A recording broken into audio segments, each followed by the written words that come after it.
Welcome to Parenting Trap. Today, Alex and I discuss how respectful parenting is not permissive parenting. Hey, Alex. It's good to see you.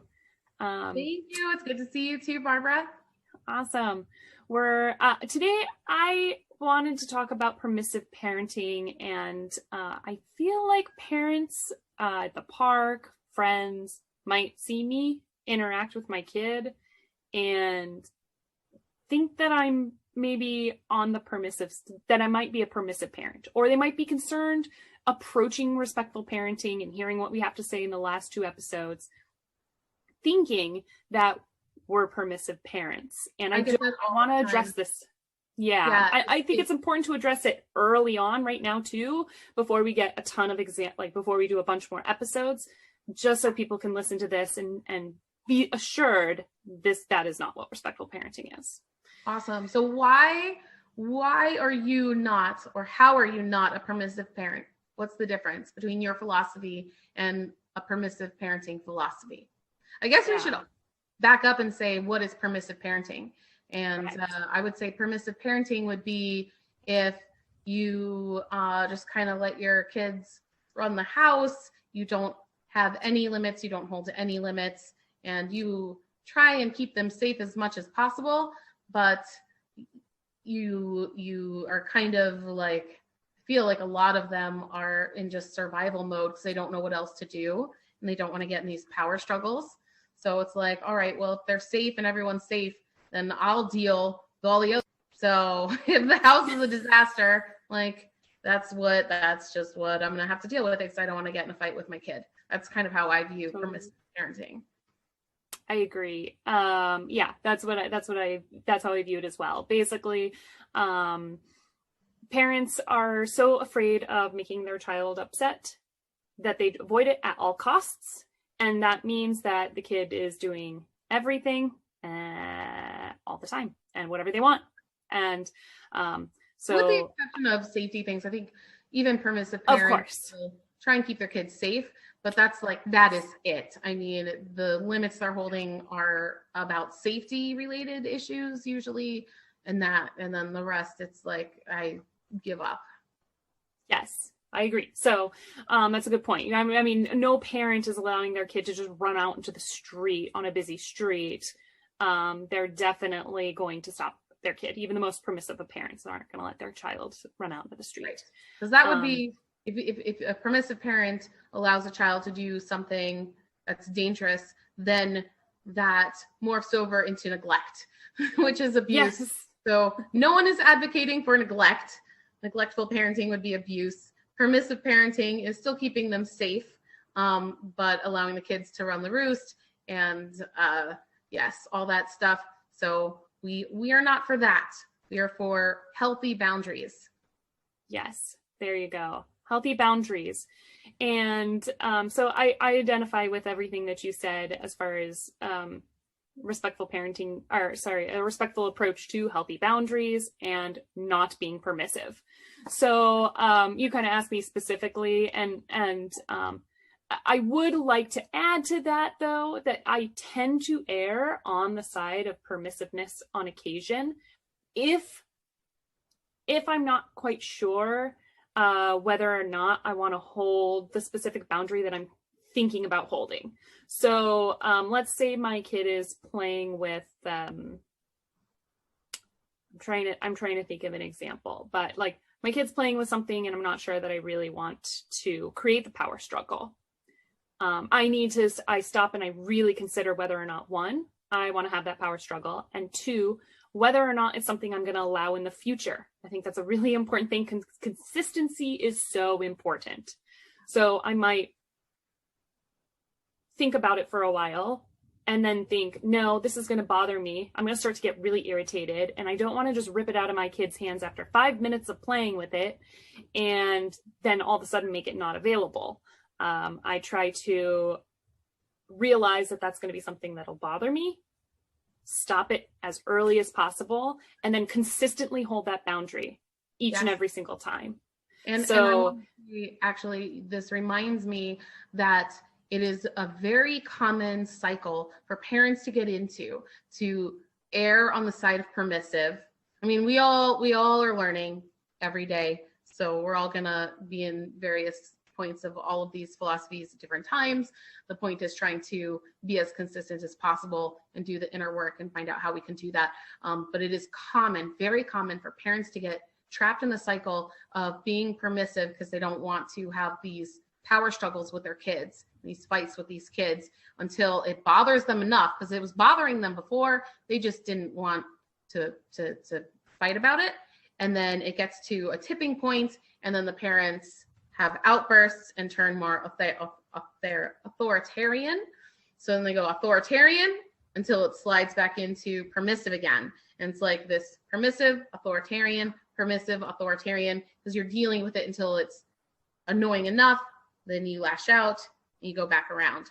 And that is an awful cycle to get into. Yes.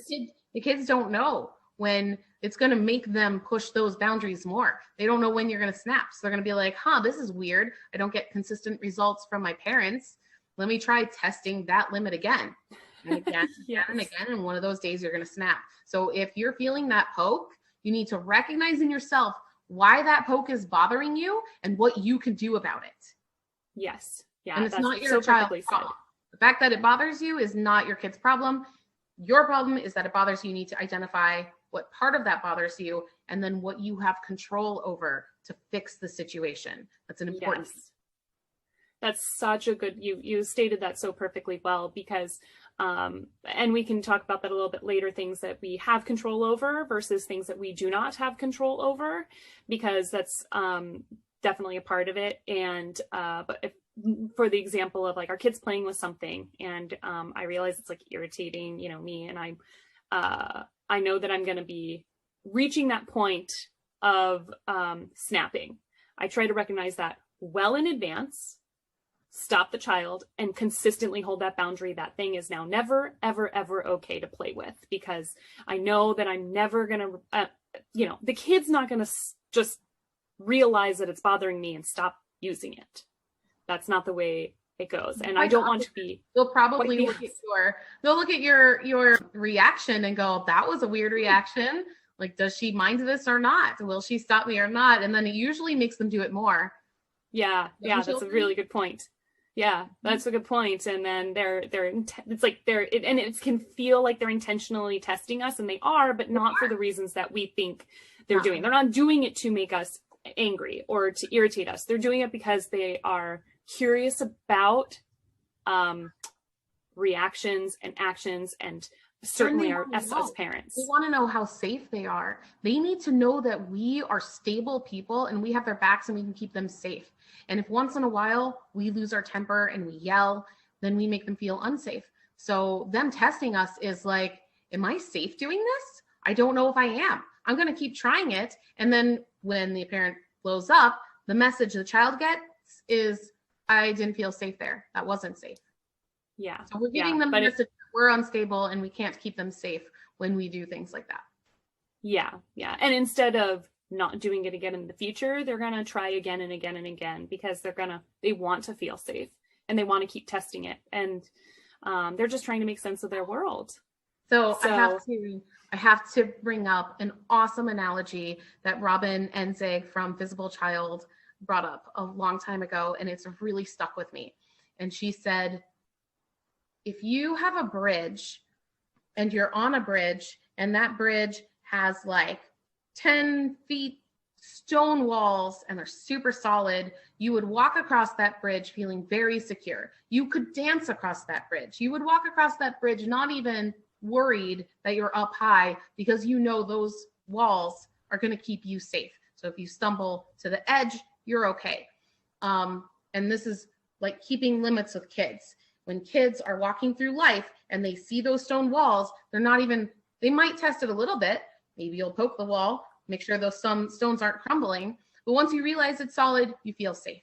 When kids walk across that bridge of life and they get to these borders where they're not sure where they stand and where the rules are, if they touch that edge and it's solid, they stop testing it. If they touch that edge and it's like rubber and it leans out like that, then you don't feel very safe. So now you're on a bridge where you don't know when this edge is going to catch you. And I think the kids, any person, the kids especially, feel extremely insecure. And that's when you get these testing behaviors, because they want to know how safe they are. Yeah.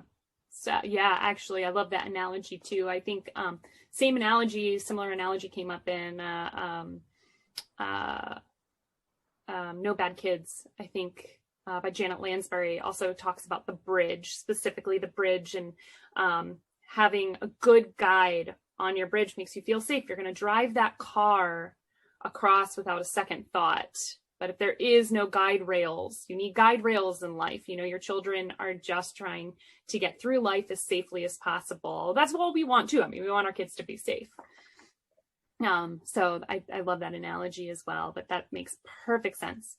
I still find it so interesting, because I don't think any parent gets to that point of kind of blowing up at our child and feels good about it. No. Like I don't even think the most permissive or authoritarian parent, they don't feel good, an authoritative parent, but they don't feel good about exploding at our children. No, none of us do. So how do we stop from doing that? How do we stop ourselves from getting to that point, being inconsistent? How do we stop from being permissive parents if we feel we're too permissive? How do we stop creating arbitrary rules? I feel like parents sometimes just create arbitrary rules that are so unnecessary. How do we stop ourselves from doing that? Yeah, so that's a lot of information right there. One about the arbitrary rules, I would say, the more you hear no, the worse you feel. So in general, it's best practice to try and pick your battles and don't try and fight everything. Because if you try and fight everything and the kid hears no all the time, then they're going to get discouraged and then they're going to push back on everything. So if you can identify prioritize what matters to you and let small stuff go, you're going to be so much happier. Then the other piece is to really figure out what's bothering you, be in tune with your own emotions. And if it's just bothering you a little bit, you need to identify what about it bothers you. Then once you do that, you can decide whether or not it's a priority to fix. And then if it is, what fixes can you actually implement, because you only have control over so much. And some of these things might be, yes, I'm bothered by it. Yes, I have to do something about it. But the fix might not be change the kid. The fix might be change you, right? A lot of people I've heard say that they have a problem with noise levels and their kids are really noisy. And so maybe the solution there isn't trying to get the kids to be quiet, which is a nearly impossible task. It's to get earphones or earplugs that are noise canceling headphones to help with that. So once you do this work, you can start thinking about the solutions in a more creative way that are better for everybody. That's so perfect. Yes, I agree. And I think so often parents try to make the solution their kids' problem, change the kid. And that's what I love about respectful parenting is our children are just doing what they're doing. It's like, imagine if your husband or partner was constantly annoyed at everything you did. And so they always told you to change, right? Like, oh, I hate the way you put the dishes away. Can you put them away differently? You're making too much noise. Can you please stop talking? Oh, I noticed you ticking. Can you please stop that? And, could you imagine, or, oh, don't mow the lawn that way, mow the lawn this way. Oh my goodness. What a horrible, horrible relationship we would have with our partners if that was the case. And, we have power over our children in the sense that they're so much littler than us and they're looking up to us for everything. And when we abuse that by making the change always their problem, we're sending a message that they are, maybe we're annoyed with them. Maybe we're sending the message that we are unhappy with the way that they act. They're gonna be more insecure about interacting with their world around them, and they're gonna test it so much more to figure out which things are okay and which things aren't. So looking to ourselves to make the change really is such a good point. Headphones, if your kid's, I've got an almost 2-year-old, he shrieks, he's going through a shrieking phase. And you can't stop a kid from screaming. And a lot of times, any sort of punishments that you might try to implement, let's say you try and put your kid in timeout, right? Timeout from what? From life? Like, I don't know. It's so, we don't have timeouts in life. Adults don't get timeouts. And it's like, you know, if you just kind of let it go, I think it'll actually be a shorter lived problem. So yeah, shrieking is hard. Kids go through those phases, or words that they say words, whether it be bad words. The more we give it power, the more they test it. In what circumstances is it okay? Because they hear us say them or other adults say it. Yeah, it's so true. When you try and control a behavior that you can't control, it often makes it last so much longer. Like, man, I wish you wouldn't do that. Why do you keep doing that? Like that. Then the kid is like, just, it's interesting to them because it's a response that they're getting, and it's not aligned with, I love you unconditionally. You're not saying that you don't love them, but to a kid, what they're hearing is, you're annoying me right now. And no one wants to hear you're annoying me, especially a little kid who relies on their parent for everything. Right? Yeah. Like, imagine saying your kid, like, you should never say that to your young child or a child. You should never say that. So yeah, that's what they're hearing. And a lot of kids take that stimulus to mean that made me uncomfortable, so I'm going to test that boundary more. Yeah. Such a good point. Yeah. I don't know. I'm enjoying this conversation so much. Sorry. The thing that you were saying too, so loving unconditionally. I mean, again, like the partner analogy, again, if we were constantly being corrected, I don't think I would think I'm being loved, being constantly corrected. I would be like, gosh, this person is so annoyed by me. Everything I do is irritating. Like nitpicking everything I do. Yeah. I mean, and that's the thing, like, we could leave a partner, we can leave. I mean, not that I'm encouraging people to leave their partners if they find them horribly annoying. I think there's a lot of work we can do in our relationships with other adults to help that. But, I do think, we're adults, we can leave if it gets that bad. Our children can't leave us. They can't go off and find new parents. They're not going to go, I mean, until they get old enough, maybe when they turn 18, they might be more happy to leave the house and not come back. If we've built a relationship of constant power struggles and constant making them feel like they annoy us. So, that's not how I don't want to build that kind of relationship. I don't think any parent wants that. I think that would be like most parents' worst nightmares, is to think that when their child is old enough to leave, they want to get as far away from their parents as possible and not keep up a relationship with them. Like, I think most parents strive to have a positive relationship with their kids and are confused about how to get there, because the messages that we're getting from society are so mixed, and I think some of them are so toxic. And so that's something that I would just love to be able to talk about here and get people to think about. Like, how amazing would it be if more parents adopted this philosophy and ended up in authentic, loving relationships with their kids, where their kids felt comfortable going to the parent for advice and just to talk.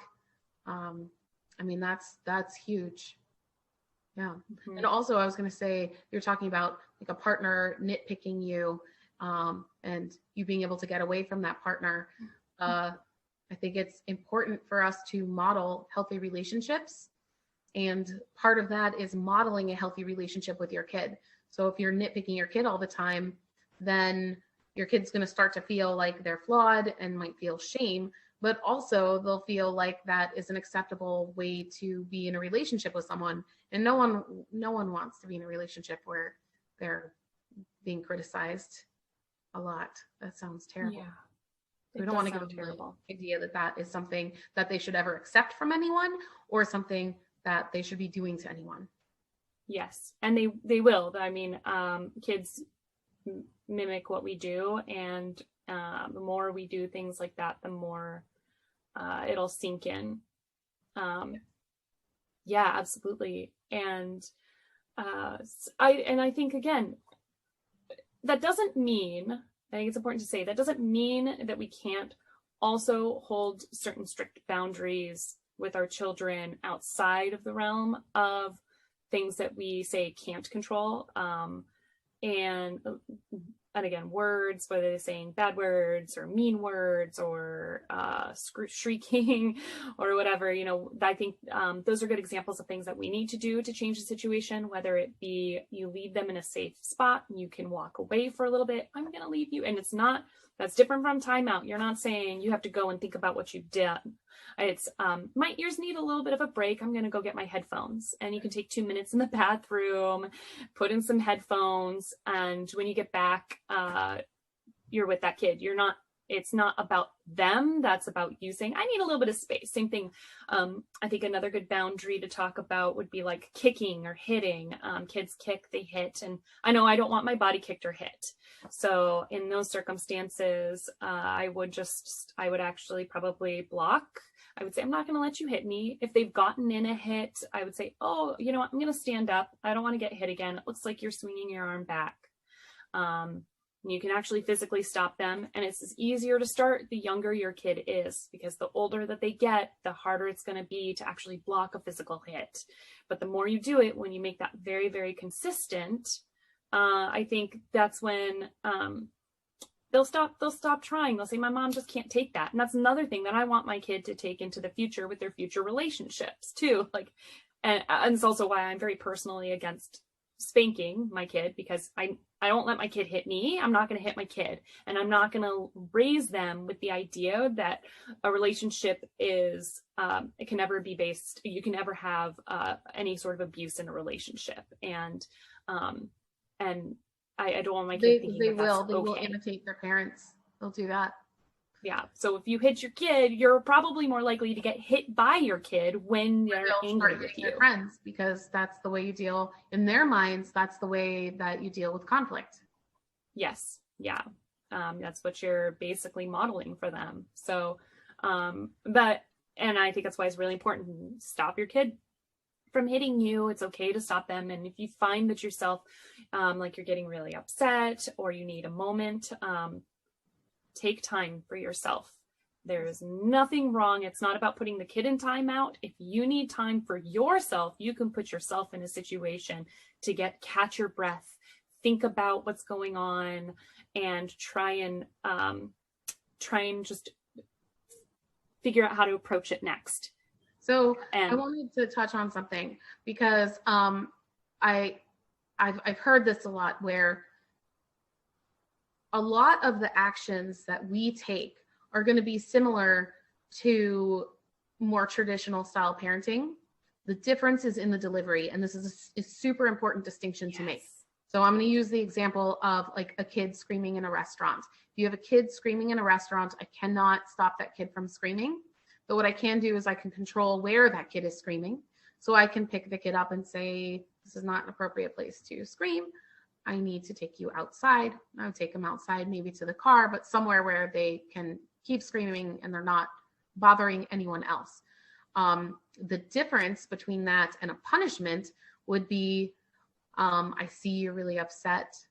If you know why they're upset, empathizing with them. I can't let you scream in here, taking them out, being there for them calmly, but not trying to lecture them or create like a lesson. So the other way to do it, maybe it's the same action, maybe the punishment is they have to leave the restaurant, but a punishing way to do that would be you're screaming and that's not allowed here. Now we have to leave. Look what you did. now your behavior made us leave the restaurant and we can't go back in. But the tone and the words make all the difference in the world. So although the action might be the same, the delivery is different, and that's so important. Yeah, very well said. And I think exactly what you said. Not only is the difference in the approach, I think it's understanding developmentally the child and where they are, because I think parents try and sometimes make it that lesson. You did something wrong. You need to fix your screaming, shrieking issue or whatever. And look, now we can't eat dinner. Guilty, making them feel guilty and shame. And the parents oftentimes don't realize that there's maybe a real good reason why that kid's behaving the way that they are. So what's going on for the kid? What happened earlier in the day? What happened right before they started screaming in the restaurant? And that would be the more respectful approach, would be trying to get to the bottom of that. And maybe not in the moment of screaming, but especially if you have an older kid, it's a little bit more verbal, like, oh man, that seemed really hard. Maybe we already have an idea of what it is.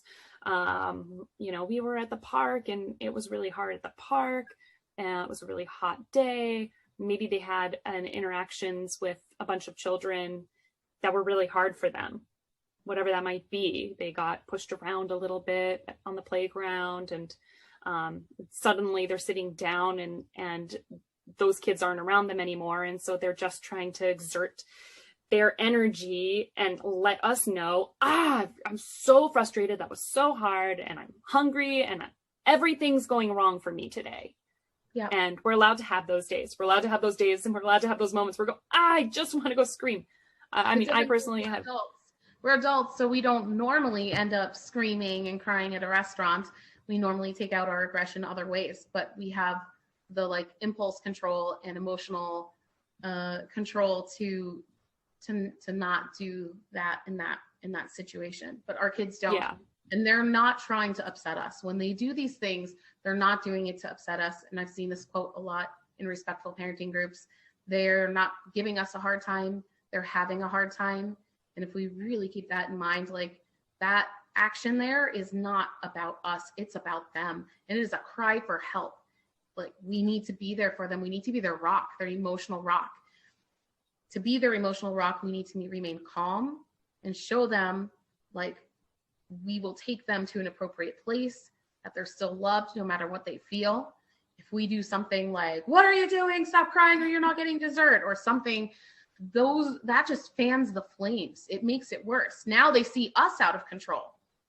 Yeah. Now no one's in control. Yeah. And exactly. You're out of control. Mom's out of control. And I'm not getting dessert. So now I'm upset about that. But, really, I just scare them into submission. Then you're teaching them that you are scary sometimes. That's not a good relationship to have. Yes. Yeah. And that what is really bothering them doesn't matter to you. That you don't care. You don't care that they're angry about something, or that they had a hard time, or they're frustrated, or whatever it is. You're kind of teaching them that's not what matters to you. What matters to you is that they are inconvenient, and you don't want to hear them, cry anymore, or whatever it is. So looking at the time. I was just going to say the time, and I just got a warning on my headphone that it's got a low battery. So, because I've got you going through the headphones, so I keep touching. This was a great episode. This was so much fun. Okay. This was fun. This was fun. And right? Was this a half hour? What is this? It must have been. I actually don't know. I don't see a time on this thing, but it's got to have been close to a half hour. And I feel like we could keep talking about it forever, but maybe we should go ahead and wrap up. I know you got other meetings today. I do. Yes, I would love to do that. We need to keep putting these out. We're going to keep answering your questions and talking about respectful parenting things as we think about them. And as always, tell us what you want to hear, and so we can respond to that. Yeah, definitely. Tell us what you want to hear. I'm going to add, and I'll put this in the show notes too. I'll try and add this to the show notes, but we have an email address So you can always send us an email at questions@parentingtrap.com, and I will put a link in the show notes. And we mentioned a couple of names out there. I'll put those in the show notes too, so people can see who we're talking about. That's great. Yeah. Awesome. Yeah. Awesome. Thank you, Barbara. Thank you, Alex. And I can't wait to talk again. We'll do it soon. Awesome. Bye.